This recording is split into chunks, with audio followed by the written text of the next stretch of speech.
This is learning orchestration. Before you can learn orchestration, the first thing you have to learn is instrumentation. The four elements of instrumentation are the instrument's range, tone color, timbre, and its playing techniques. In electronic scoring, playing techniques are called articulations. Here's a man you've probably never heard of. He was a prolific composer and a superb teacher. His name, Francois Auguste Gevert. In 1863, he wrote an orchestration book which influenced generations of composers all the way to Debussy and Ravel. His book was so important, Tchaikovsky did a Russian translation of it, while Hugo Riemann did one in German. Gevert's book was published in 1863 when Rimsky-Korsakov was just a teenager, and it was so important that it gained greater standing than the instrumentation book written by Hector Berlioz, which itself was modeled after the first modern book on instrumentation written by French composer Louis Kastner.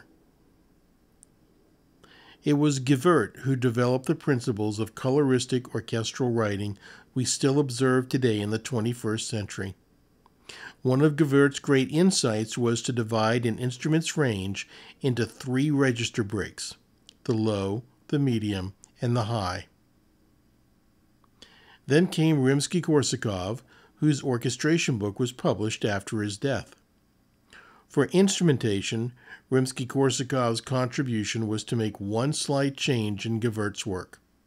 He divided the high register into the high and very high. So now there were four register breaks: low, medium, high, and very high. And these are the breaks followed in the professional orchestration series. The added register provided additional insight for tone color and timbre. Then, out of the Hollywood film scoring community, came composer Arthur Lang, former head of the music department of MGM, who had received the Academy Award nomination for Best Composer 4 times. Drawing on his background as a successful jazz band arranger, conductor, and composer, Lang built on the foundation laid by Gevert and Rimsky-Korsakov with the creation of the Spectratone chart, now published by Alexander Publishing.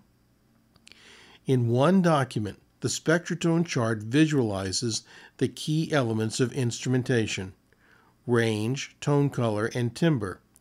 But it goes beyond that with an approach that visualizes, at a glance, instrumental combinations by range and specific pitches, sectional voicing colors, combinations within a section and from combining sections. By adding Hertz frequencies below the piano keyboard, the Spectratone chart also plays a role in recording and mixing. The arranger-composer's task with all this information boils down to memorizing these tone colors, timbres, and combinations in your musical imagination. Mastering these instrumentation issues is the beginning of coloristic orchestration. The mastering of the fundamentals is when orchestration becomes composition. You can begin learning all this with any professional orchestration home study bundle, only available at alexanderpublishing.com.